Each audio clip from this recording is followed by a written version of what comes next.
Over the years, our family's had a share of health problems. So prescriptions are a part of our life. Before we went to the big box store. We both thought it would help us save.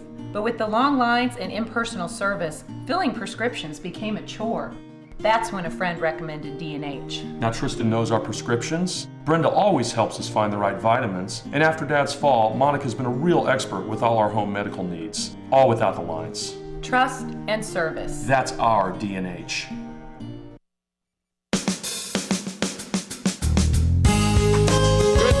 Welcome to Radio Friends on Thursday, September the 3rd, 2015. Can you believe that this is September 3rd already?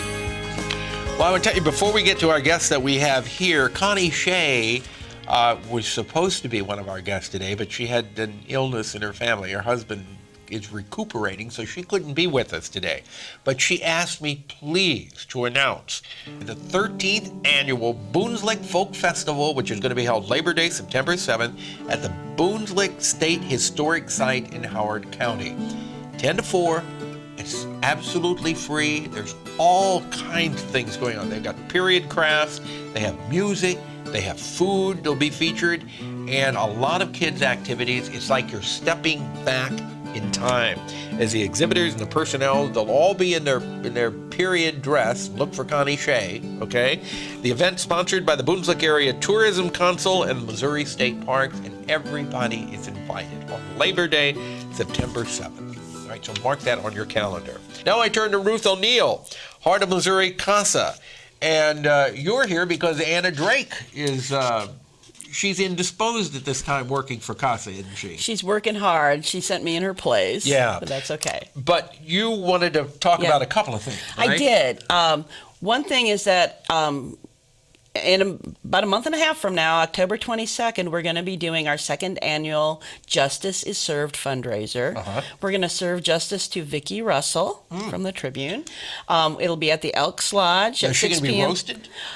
She will be. It's kind of like roasting. You'll just have to stay tuned and find out. Okay. But it'll be at the Elks Lodge again at 6 p.m. on the 22nd of October. And this is a fundraiser for CASA. And it's a fundraiser for CASA. We're going to post things on our Facebook page and some other media, so just keep watching for that. We'll get some more stuff out soon. Okay, so Vicki Russell is going to have justice served to her. Exactly. Is Hank going to be a part of serving justice? I'm not at liberty to stay. Okay, all right. But this is a fundraiser, which hopefully you're going to come up with a lot of money. We sure hope so, yes. Because you need a lot of money to keep CASA going. Explain what CASA is. CASA is court-appointed special advocates.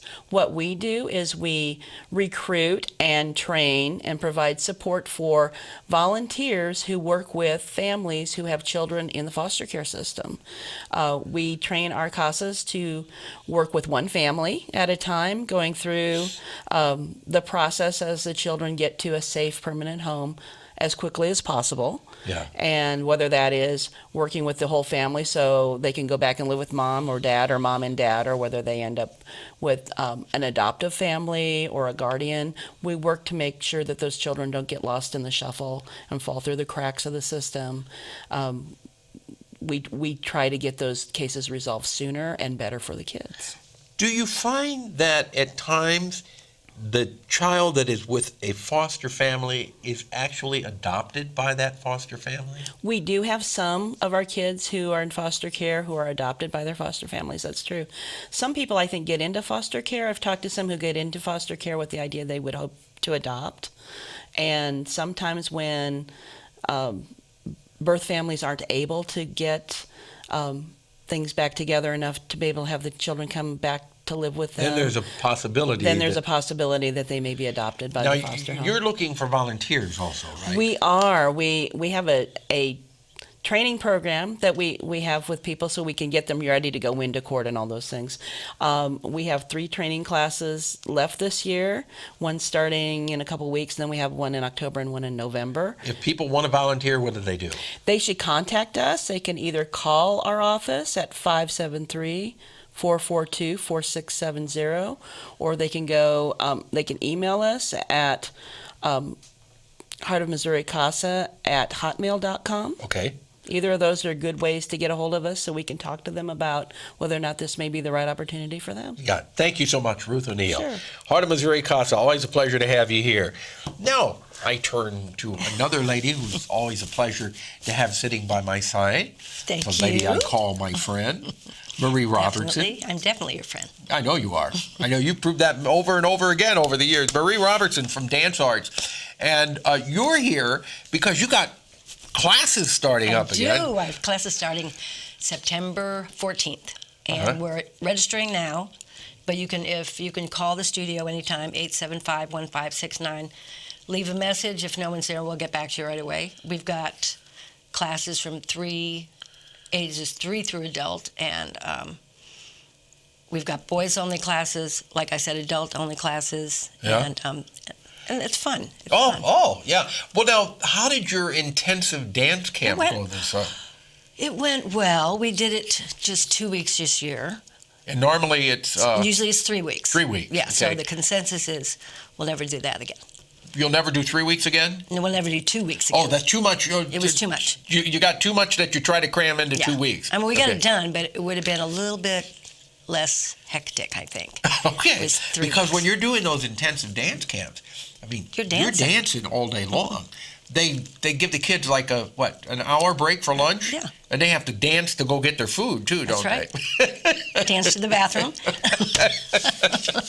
But the thing is, it's good exercise with the It dancing, is. right? Yeah. How many kids? It's good discipline. You have to have rules. Yeah. Kids need rules, just like parents do. How many kids have you got that you give classes to?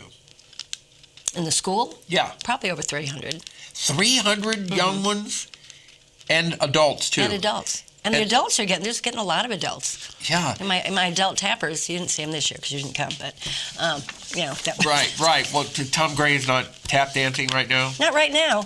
Okay. We're hoping to get him back in there. All right. But if you want more information, they're good people. You have a good time. It's good exercise. How do they get in touch with you?